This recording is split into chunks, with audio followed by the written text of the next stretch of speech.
David Warner has broken down in tears while apologising for his role in the ball tampering scandal that has tarnished the reputation of the Australian cricket team. Warner spoke to media on Saturday, hugging his wife Candice before saying sorry for being the main instigator of the plot to cheat. To the fans and the lovers of the game, I want to sincerely apologise for betraying your trust in me.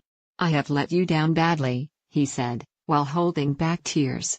Scroll down for video. I'm sorry for the impact those have had on our country's reputation. I have made a decision which has had the opposite effect and is one that I will regret for as long as I live. It's heartbreaking to know that I will not be taking the field with my teammates that I love and respect. Warner appeared most emotional while discussing the impact the criticism of his behaviour has had on wife Candice and daughters Indy and Ivy. Your love means more than anything to me. I know I would not be anything without you. I'm very sorry for putting you through this and I promise I will never put you through this again. Vice-Captain Warner was banned for a year by Cricket Australia for his role in the ball tampering scandal.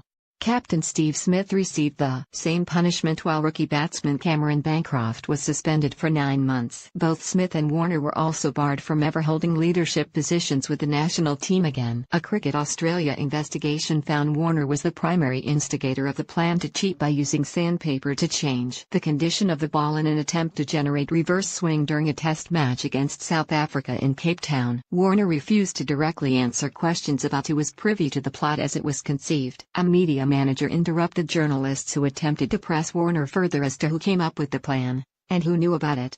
The cricketer first broke down in tears while talking about his family, and said he still holds out hope he may represent Australia again. In the back of my mind I suppose there is a tiny ray of hope that I may one day be given the privilege of playing for my country again, but I am resigned to the fact that that may never happen.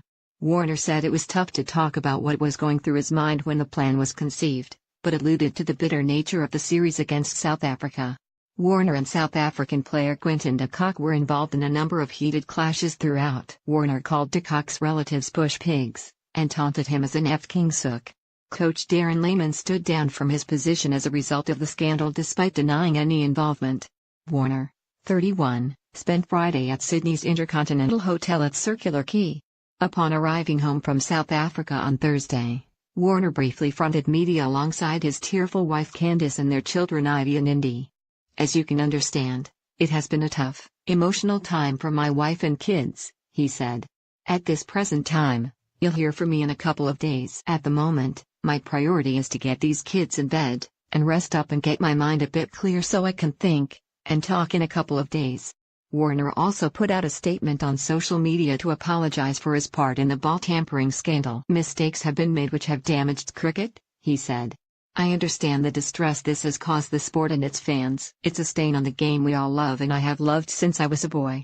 I need to take a deep breath and spend time with my family, friends and trusted advisors. Former captain Steve Smith broke down in tears several times while speaking to media upon his return from South Africa. I know I will regret this for the rest of my life. I am absolutely gutted. I'm sorry and I'm absolutely devastated, he said. When asked what he would say to children who are fans of his, Smith cried after mentioning the impact of the intense fallout. Anytime you think about making a questionable decision, think about who you're affecting. You're affecting your parents and to see the way my old man's been. And my mum. It hurts. Tell me where the freak's at.